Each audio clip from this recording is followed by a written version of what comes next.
आज से मैं समझता हूँ कि अगली साल ये पूरा प्रांगण भरा होगा। और अगली साल भाई जब लल्ला का जन्मदिन आप मनाते हैं, लल्ला का, तो क्या होता है? सोहर होता है, गीत होता है, गाना होता है, बजाना होता है, तो नाच होता है।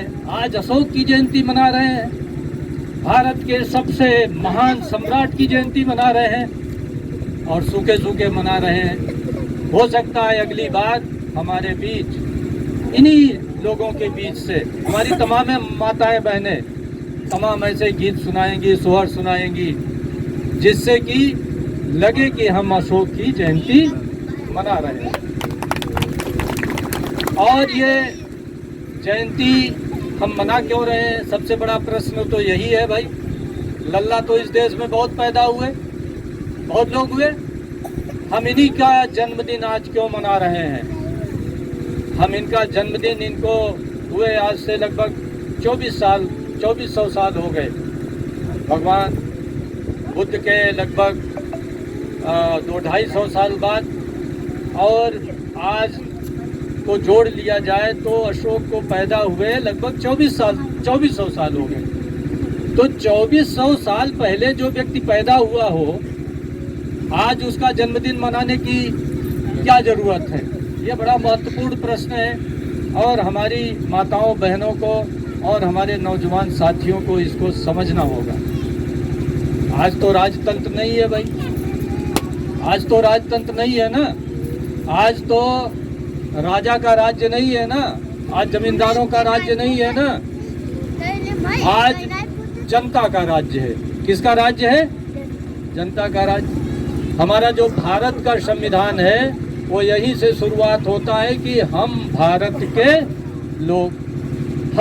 के लोग ये संविधान बना रहे हैं और इस संविधान को अपने को समर्पित कर रहे हैं और इस संविधान को आगे लेकर के हम लोग चलेंगे। और चलेगा कौन? हम भारत के लोग। यानी वास्तविक ताकत किसमें है? भारत के लोगों में। और भारत के लोग कौन है? हम जो लोग सभी बैठे हुए हैं यही भारत के लोग हैं। हमारे बीच जो माताएं बहनें बैठी हुई हैं, इनके गोद में जो बच्चा है वो भी आगे आने वाला भारत का लोग है, वो भी देश की शासन सत्ता चलाएगा। अब इस देश की शासन सत्ता राजा महाराजा सम्राट बादशाह नहीं चलाएंगे, तो फिर अशोक की जयंती मनाने की क्या जरूरत है भाई? अशोक तो राजा थे, अशोक तो सम्राट थे, अशोक तो बादशाह थे, तो उनकी जयंती मनाने की जरूरत क्या है? इसी चीज को अगर आप समझ लिए तो ये जयंती मनाने की बात सार्थक हो जाएगी। आज हम अशोक जयंती इसलिए मना रहे हैं, ये लोकतंत्र है और लोकतंत्र में किन मूल्यों को हमको आगे बढ़ाना चाहिए। लोकतंत्र किस पर निर्भर करेगा? यानी जहाँ लोक का तंत्र हो, यानी जहाँ आम जनता का तंत्र हो, वही लोकतंत्र है भाई। तो पहली बार इस देश में मौर्य समाज में अशोक पैदा हुए, इसलिए कुशवाहा समाज आज ज़्यादातर उपस्थित है और आप मना रहे हैं। ये तो एक अलग बात है, लेकिन कायदे से पूरे देश को आज धूमधाम के साथ अशोक जयंती मनानी चाहिए और भारत सरकार को, उत्तर प्रदेश सरकार को आज इस मनाने के लिए छुट्टी भी प्रदान की जानी चाहिए। लेकिन दुर्भाग्य है कि ये नहीं हो पा रहा है। आज इस लोकतंत्र में अशोक की क्या जरूरत है? आज इस लोकतंत्र में इसलिए जरूरत है अशोक की कि हमारा लोकतंत्र तभी मजबूत होगा जब हम बुद्ध के रास्ते पर चलेंगे, जब हम शांति के रास्ते पर चलेंगे, जब हम सद्भाव के रास्ते पर चलेंगे, हम जब भाईचारे, समता, समानता के रास्ते पर चलेंगे, तब हमारा लोकतंत्र मजबूत होगा। क्योंकि लोकतंत्र में सबका कल्याण होना चाहिए, सबका मंगल होना चाहिए। और इस देश में भगवान बुद्ध जब पहली बार उनको बुद्धत्व प्राप्त हुआ तो उन्होंने एक ऐसा रास्ता दिया, एक ऐसा दर्शन दिया जिसमें ये कहा कि भाई अपना कल्याण मत सोचो, आप दूसरे का कल्याण सोचो, सबका कल्याण सोचो, और सब एक दूसरे का कल्याण सोचेंगे तो अपना कल्याण तो हो ही जाएगा। भाई ये गांव है, यही गांव है आपका पतेवरा, इसमें सभी निर्णय कर लें कि भाई किसी का हसिया, खुरपी, गड़ासा, पल्लम या धन दौलत जो भी रखा है, अन्न, गेहूं, चावल जो भी जहाँ रखा है, गगरी मेटी जो भी है गांव में, जैसा रखा है वैसे ही रखा रहे। भैया ये रामलाल का है, ये मेरा नहीं है, इसलिए इसको चोरी नहीं करना चाहिए। तो अगर सब लोग यही सोच लें तो गांव में चोरी भी होगी क्या भाई? एक भी चोरी होगी है? सब अगर गांव में ये मान लें कि भाई इस गांव की जितनी बच्चियां हैं, जितनी महिलाएं हैं, जिससे जैसे रिश्ते हैं, हमारी कोई हमारे बीच की हमारी बेटी है, कोई बहन है, कोई माँ है, और हमको चरित्र के साथ रहना चाहिए। चरित्र के साथ यानी अपना चरित्र मजबूत करना चाहिए। तो क्या गांव में दुनिया भर की ये खुराफातें हों जो आज आए दिन कहीं न कहीं समस्याएं हो रही हैं? तो जो बुद्ध का मार्ग है वो समाज को जोड़ने का मार्ग है, और लोकतंत्र भी समाज को जोड़ने का मार्ग है। इसीलिए अशोक जब सम्राट हो गए, और अशोक, हमारे ये माताएं बहने अशोक का नाम सुने हो कभी? इसके पहले सुने हो कि नहीं? अशोक का नाम सुने हो ना? हाँ, इस देश के बहुत बड़े राजा थे, बहुत बड़े राजा थे। और ये देश कितना बड़ा है, ये कितना बड़ा है? उस समय हिंदू कुश से लेकर के और दोनों तरफ समुद्र, दोनों तरफ समुद्रों से घिरा हुआ ये अखंड भारत था। और अखंड भारत बना कैसे? इसके पीछे आपको बनाने वाला दर्शन समझना चाहिए। आज हमारे बीच, नाम नहीं लेना चाहिए, अभी मंच के वक्ताओं ने कहा कि दुश्मन का नाम लेने से उसका थोड़ा रुतबा बढ़ता है, नाम नहीं लेना चाहिए। और ये अच्छी पॉलिसी है, नाम न लीजिए भविष्य में, आप अपनी बात कहिए। आज जो लोग कह रहे हैं हम अखंड भारत बनाएंगे, सभी पढ़े लिखे लोग हैं। एक गांव है, ये पतेवरा गांव है, इसमें विभिन्न जात के लोग रहते हैं कि नहीं रहते हैं? और ये पतेवरा गांव कब सुंदर हो जाएगा, कब अच्छा हो जाएगा, कब अखंड हो जाएगा? अखंड माने ये टुकड़ों टुकड़ों में बटा न हो। आज अभी जातिवाद की पाल साहब बात कर रहे थे कि जातियों में हम लोग विभक्त हैं। हमारे पूर्व के नौजवान वक्ताओं ने भी बात की कि हम जातियों में विभक्त हैं। तो जातियों में विभक्त लोग जिस दिन अगर इनके अंदर समता हो जाए और ये बात हो जाए कि इस गांव के सारे निवासी मिलकर के गांव है, ये पतेवरा गांव क्या है? पतेवरा गांव यहाँ का सड़क और ये पेड़ और ये पौधे और ये जमीन जायदाद तो है ही, लेकिन अगर पतेवरा गांव में कोई आदमी ही ना हो तो क्यों? तो क्या गांव बनेगा? ये नहीं बनेगा। ऐसे हमारा पूरा देश, नदी भी हो, गंगा भी हो, यमुना भी हो, शेर भी हो, चीता भी हो, हिमालय भी हो, और विंध्याचल पहाड़ भी हो, शंकर जी भी हो, गणेश जी भी हो, राम जी भी हो, कृष्ण जी भी हो, लेकिन हम ही ना हो तो क्या देश बनेगा भाई? बताइए आप लोग, बनेगा क्या देश? यानी देश का सबसे मौलिक इकाई क्या है? इंसान है। तो देश कब बनता है? जब इंसान में बराबरी होगी, इंसान समता के साथ रहेगा, इंसान जुड़कर रहेगा, एक स्वस्थ और सुंदर समाज होगा।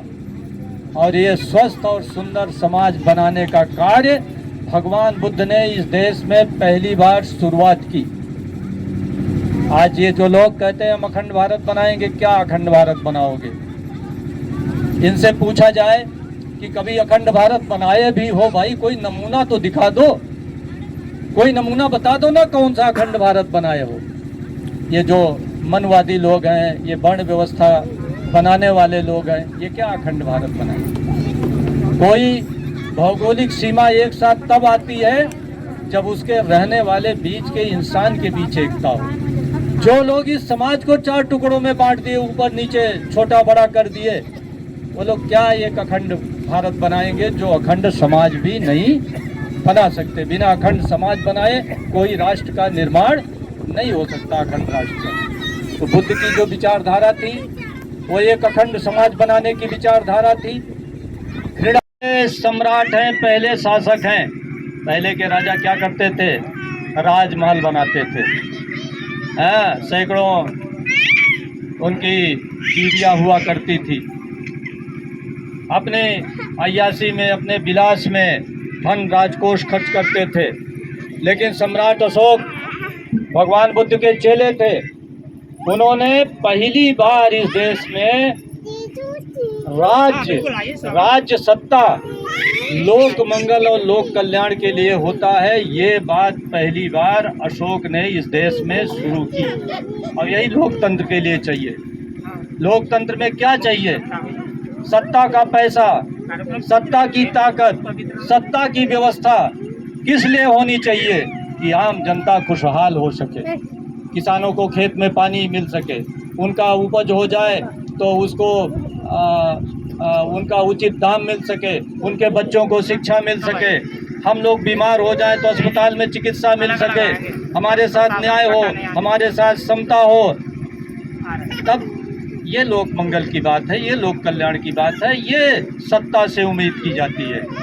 तो पहली बार सम्राट अशोक राजा होते हुए भी, सम्राट अशोक होते हुए भी राजकोष का मुंह खोल दिया कि जनता का कल्याण हो। और पहली बार इस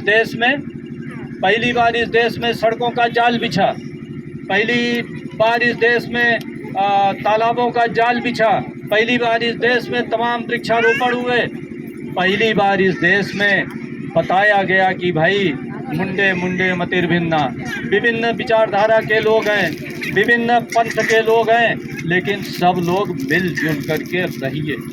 और मिलजुल करके रहने से ही भारत का निर्माण होता है, यही भारतीय संस्कृति है। और आज जिसे ये लोग सांस्कृतिक राष्ट्रवाद, बहुत लोग कह रहे हैं हम सांस्कृतिक राष्ट्रवाद के पुजारी हैं। अरे भाई, तुम कौन सी संस्कृति लाना चाहते हो? संस्कृति वह कौन सी है तुम्हारी जो राष्ट्र को मजबूत करेगी? क्या वर्ण व्यवस्था से राज्य मजबूत होगा, देश मजबूत होगा, राष्ट्र मजबूत होगा? या उस व्यवस्था से यह देश मजबूत होगा जहां जिस व्यवस्था में समता की बात कही गई है, मैत्री की बात कही गई है, बराबरी की बात कही गई है, करुणा की बात कही गई है, भाईचारा की बात कही गई है। तो सम्राट अशोक को लोग इतिहास में लिखा जाता है कि वो अपने समय से समझ लीजिए कि बहुत ज़्यादा जैसे समय के बहुत पहले पैदा हो गए सम्राट थे।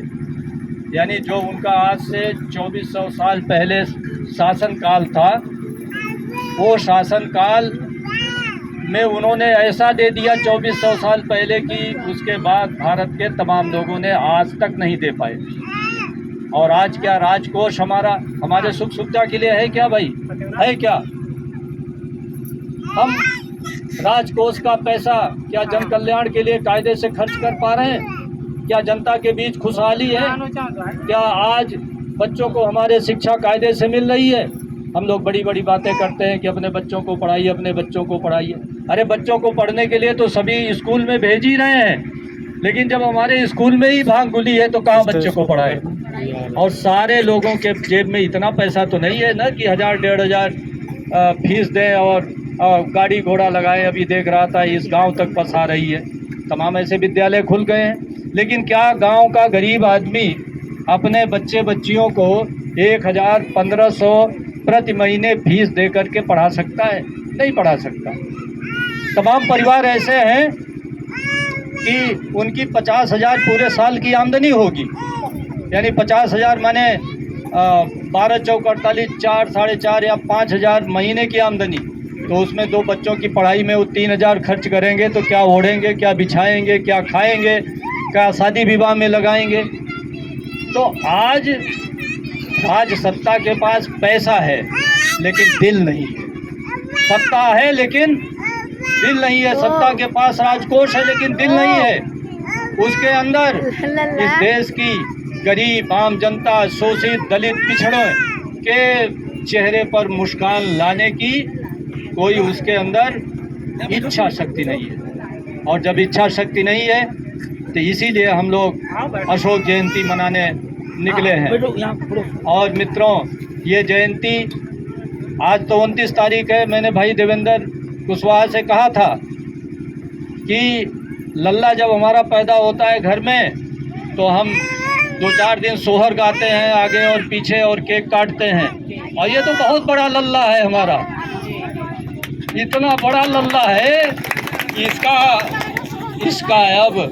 इसका अब आप जन्मदिन 1 महीने पहले पूरे मार्च तक मनता और पूरे अप्रैल तक मनता, गांव मनता। ये हमारे नौजवानों को एक छोटे मोटे आयोजन, हम कहते हैं कि आपके पास ज़्यादा पैसा नहीं है, आप नीचे क्या नाम है आजकल प्लास्टिक वाली वो आ रही है, वही बिछा लीजिए, मैट बिछा लीजिए, एक तख्ता बिछा लीजिए, एक माइक की व्यवस्था तो करीब करीब हर गांव में छोटा मोटा नहीं हो जाती है, तो बिना माइक के ही शुरू हो जाइए। धीरे धीरे जब आप गांव मनाएंगे तब लगेगा कि इस देश में अशोक की जयंती आप मना रहे हैं। और अशोक से हम लोगों को प्रेरणा लेने की ज़रूरत है।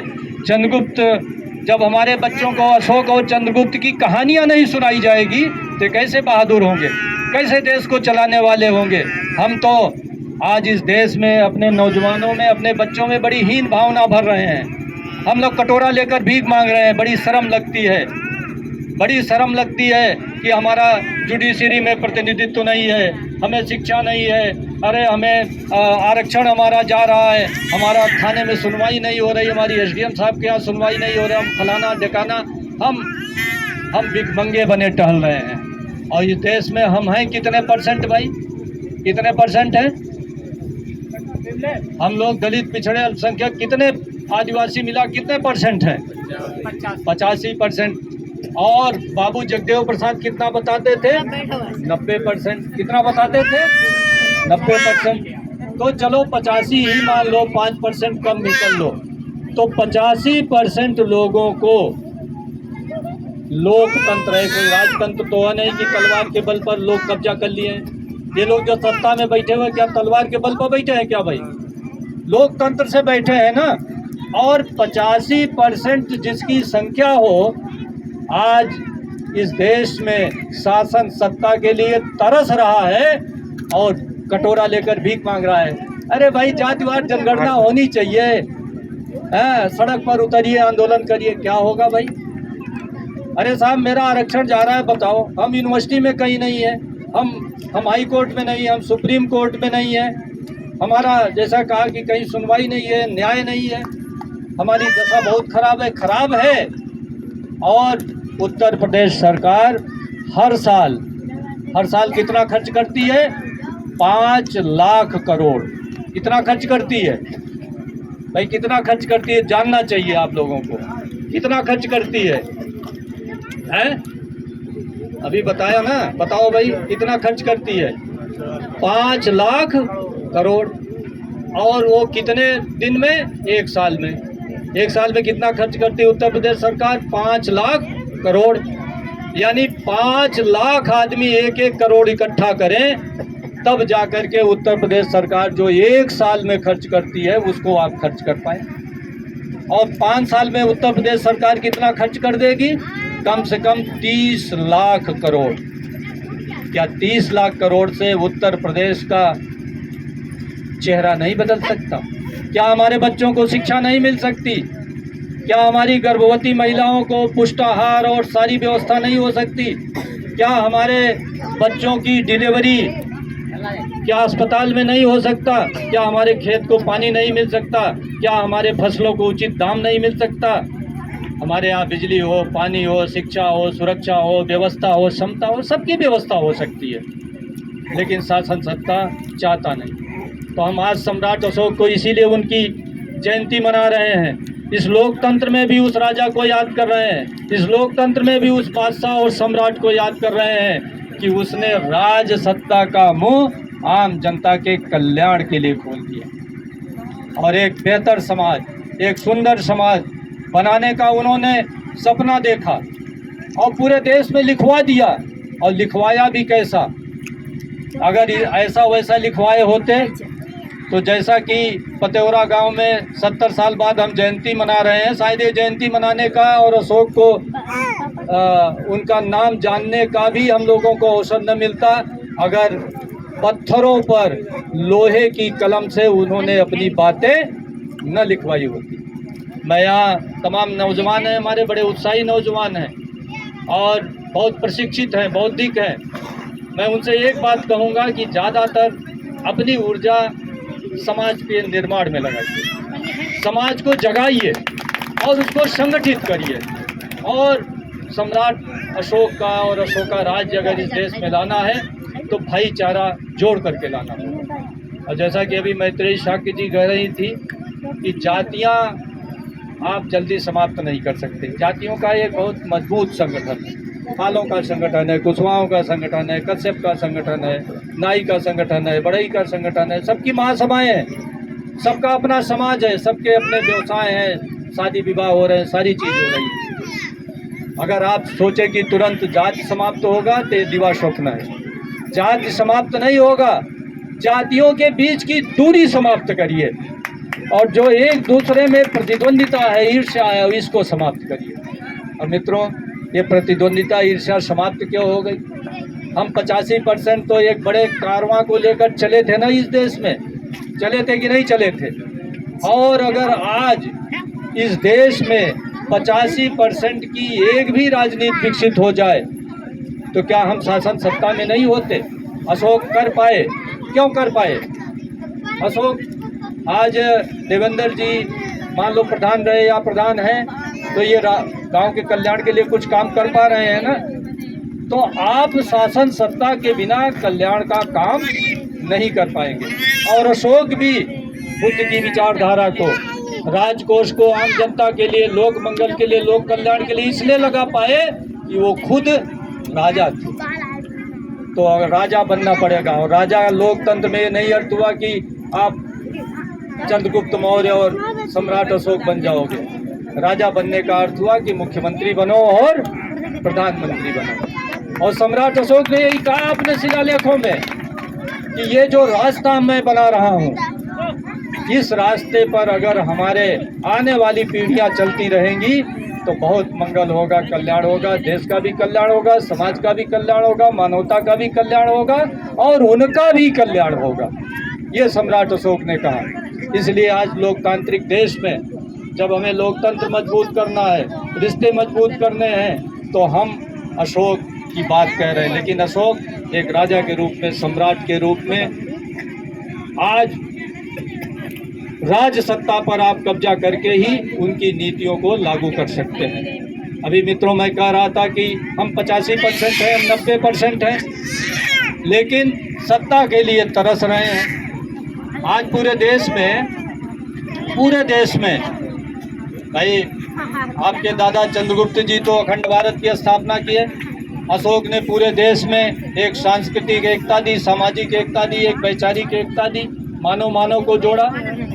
आज पूरे देश में अगर आपको सत्ता प्राप्त करनी है तो क्या 85% की पूरे देश में कोई एक पार्टी है? क्या है कोई पार्टी? आज एक किसी देश का पार्टी का नाम बता दीजिए, किसी राजनीतिक दल का नाम बता दीजिए जो पूरे देश में हो। दलित पिछड़ों की कोई पार्टी है क्या भाई? बहुजन की कोई पार्टी है क्या भाई? मूल निवासी की कोई पार्टी है क्या भाई? और हम शासन सत्ता प्राप्त करके अशोक राज लाने की बात कर रहे हैं।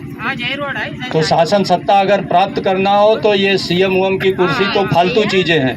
शासन सत्ता प्राप्त करनी हो तो पीएम की कुर्सी और पार्लियामेंट पर कब्जा करिए, क्योंकि सारा परिवर्तन वहाँ से होगा। आप जुडिशरी में वहाँ से जाएंगे। आज हमारे बच्चे शिक्षा की क्या दुर्दशा है, प्राइमरी की तो ये हालत है। पहले बच्चे हमारे जो तेज होते थे प्राइमरी से पढ़कर टाट पट्टी से, हम जैसे लोग आईएएस हो गए, तमाम इंजीनियर हो गए, तमाम आईआईटी में चले गए, तमाम आईआईएम में चले गए, तमाम बड़े बड़े पदों पर हैं। लेकिन अब ये हालत है कि पहले तो आप प्राइमरी में पढ़ ही नहीं पाओगे। पढ़ लिख करके किसी तरह बहुत बुद्धि का धनी है लड़का निकल गया तो अब आईआईटी में, आईआईएम में इतनी फीस कर दे रहे हैं कि दलित पिछड़ा आदिवासी अपने बच्चों को नहीं पढ़ा पाएगा। ये बहुत बड़ा षड्यंत्र चल रहा है। इस देश में मुट्ठी भर लोग शासन सत्ता में आए और बाकी लोगों को गुलाम बना लिया। और अगर आप नहीं चेतोगे तो ये देश 20% लोगों का देश हो जाएगा। अगर अशोक राज लाना है तो इसको 100% लोगों का देश आपको बनाना पड़ेगा। और वो तभी आप बना पाओगे, जैसा अभी मैं कह रहा था कि पूरे देश में हमारी एक राजनीतिक पार्टी नहीं है। और क्यों नहीं है, इस पर पढ़े लिखे लोगों को चिंतन करना पड़ेगा। हम लोग तुरंत अपने बीच से ही कह देते पैदा हो गया, चंद्रगुप्त पैदा हो गया, सम्राट अशोक पैसा। अरे ये लोकतंत्र है भाई। अब चंद्रगुप्त अशोक और शिवाजी महाराज और महापद्मनंद नहीं पैदा हो सकते। अब लोकतंत्र से ही राजा बनेगा, और राजा माने पीएम, और पीएम लोकतांत्रिक होता है। और हमारे यहाँ आज पूरे देश में बड़ा दुर्भाग्य है, हम लोगों का बड़ा दुर्भाग्य है पूरे देश में। जैसा मैंने कहा, एक राष्ट्रीय स्तर की पार्टी नहीं है। और राष्ट्रीय स्तर की पार्टी कब बनेगी? वो तो तभी बनेगी ना जब पूरे देश के विभिन्न जातियों का, विभिन्न क्षेत्रों का, विभिन्न वर्गों का उसमें प्रतिनिधित्व हो। और हम लोगों ने क्या किया? हम लोगों ने पार्टी बनाई, और इतने बड़े पहलवान थे हम राजे महाराजे हो गए, सम्राट हो गए, बादशाह हो गए, लोकतंत्र को भूल गए। बाबा साहब की बड़ी भी दुहाई देते हैं, बाबा साहब ने संविधान दिया, बाबा साहब ने, अरे दे तो दिया संविधान, कभी पढ़े भी हो संविधान? बाबा साहब ने तो देश को लोकतंत्र दिया ना। और तुम्हारी पार्टी में ही लोकतंत्र नहीं है तो तुम किस संविधान की बात कर रहे हो?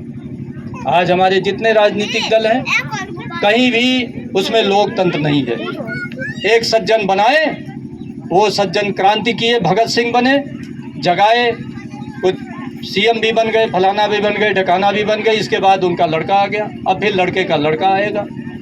तो भैया इस देश में तो हर व्यक्ति की एक जाति भी है ना, है कि नहीं है?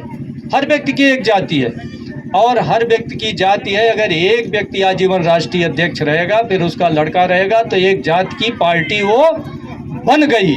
आप चाहे जितना करो, बाकी लोग विद्रोह करेंगे। और आज हम लोगों के बीच लगभग 2,500-3 हज़ार पार्टी बन गई है। तो जब हम अशोक जयंती मना रहे हैं, अखंड भारत की बात कर रहे हैं, तो ये अखंड भारत तभी बनेगा जब हम अखंड राजनीति स्थापित करेंगे।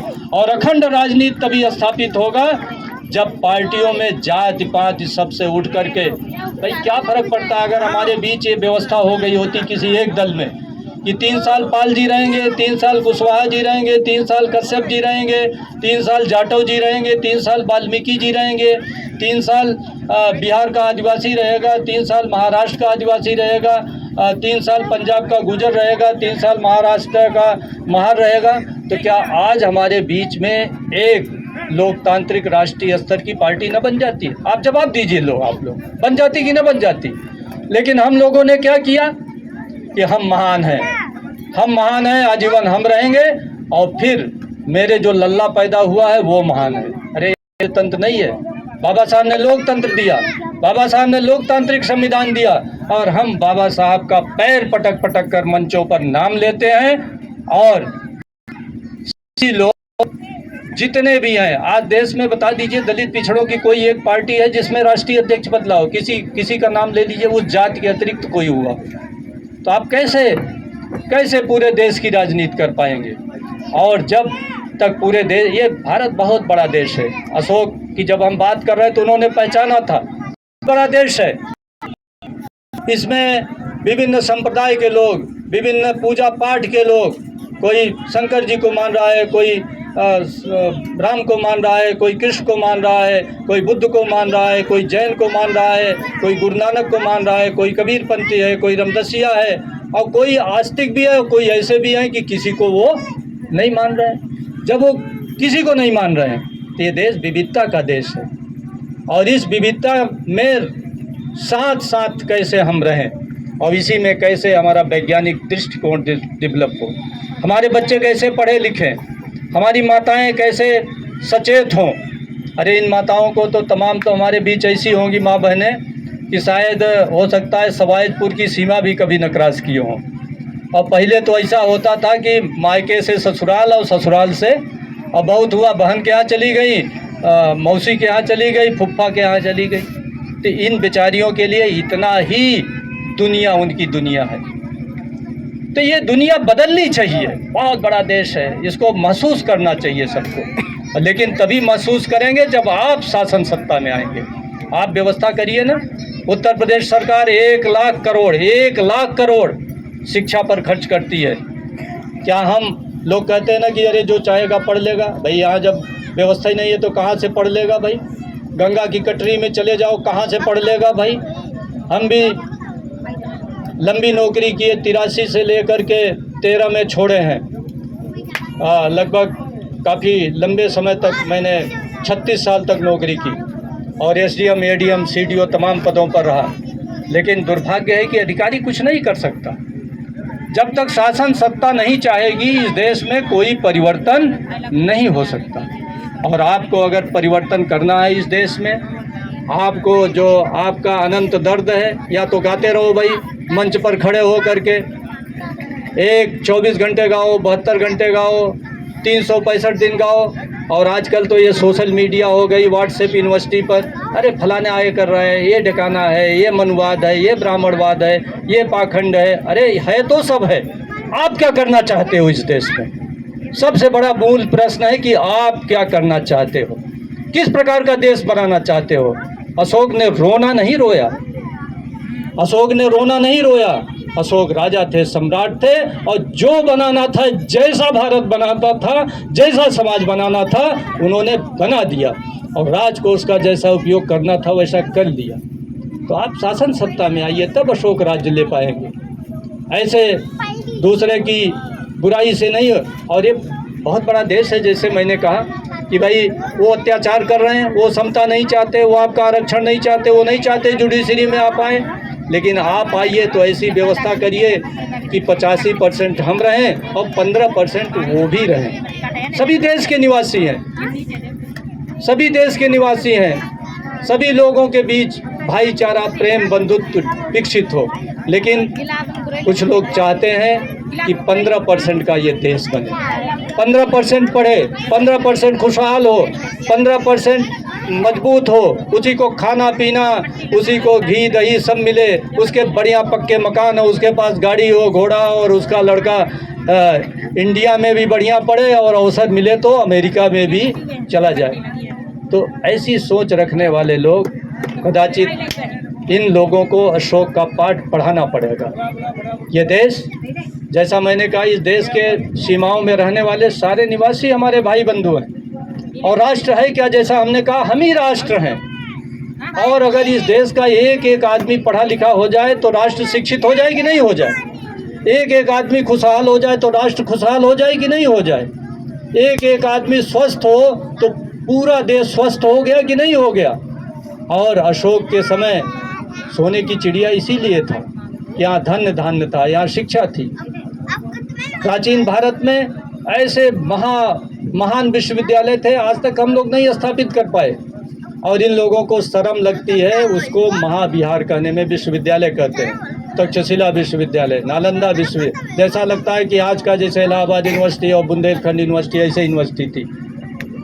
मित्रों, ये यूनिवर्सिटी नहीं थी, ये भगवान बुद्ध के महाविहार थे। और उस महाविहार में एक तरफ इनकी संस्कृति, हमारे तमाम 20 टीचर भी होंगे, अपने बच्चों को पढ़ाते होंगे ना कि भाई पहली प्राचीन शिक्षा व्यवस्था ऐसी थी, बड़ी आदर्श शिक्षा व्यवस्था थी।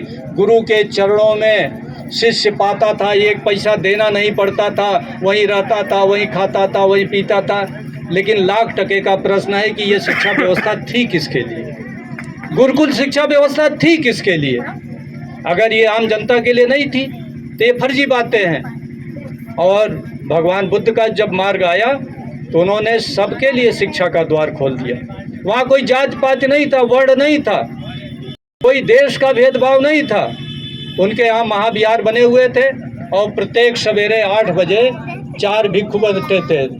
और कोई जापान से आ रहा है, कोई अफगानिस्तान से आ रहा है, कोई तुर्किस्तान से आ रहा है, कोई श्रीलंका से आ रहा है, कोई तमिलनाडु से आ रहा है, कोई महाराष्ट्र से आ रहा है, कोई उत्तर प्रदेश से, कोई कहीं से जा रहा है। कोई उसमें ब्राह्मण है, कोई क्षत्रिय है, कोई वैश्य है। कोई पाल जी हैं, कोई कुशवाहा जी हैं, तमाम जातियों के, तमाम क्षेत्रों के, तमाम धर्मों के लोग थे और उनसे सिर्फ कुछ भी नहीं पूछा जाता था। उनसे उनका आईक्यू टेस्ट होता था, अगर वो पढ़ने लायक आईक्यू है यानी बुद्धि है तो उसको प्रवेश दे दिया जाता था। तो ये शिक्षा व्यवस्था भगवान बुद्ध ने दी, ये हमारे पुरखों ने दी, ये चंद्रगुप्त के समय लागू रहा, ये अशोक के समय लागू रहा, ये कनिष्क के समय लागू रहा और ये सम्राट हर्षवर्धन तक इस देश में ये शिक्षा व्यवस्था लागू रही। इसीलिए देश सोने की चिड़िया हुई। तो आप शासन सत्ता में आकर के ही अशोक राज्य स्थापित कर सकते हैं और शासन सत्ता में आने के लिए हम लोगों को, ये लोकतंत्र है, एक लोकतांत्रिक पार्टी बनानी पड़ेगी, इस पर विमर्श करना पड़ेगा। दुर्भाग्य है कि हमारे लोग भी इस पर चिंतन मनन नहीं कर रहे हैं। आपको चिंतन मनन इस पर शुरू करना पड़ेगा। मैं आज आयोजकों का बहुत आभारी हूँ कि एक अच्छी सी शुरुआत की।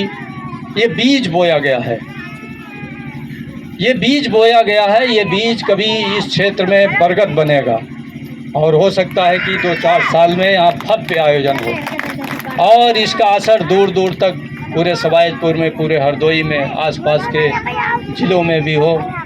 मैं पुनः आयोजकों को बहुत बहुत साधुवाद, बहुत बहुत धन्यवाद और वो वंदन अभिनंदन के पात्र हैं कि उन्होंने इतने महापुरुष का आज जन्मदिन मनाने पर यह आयोजन किया। जय हिंद, जय भारत, जय अशोक, नमो बुद्धाय।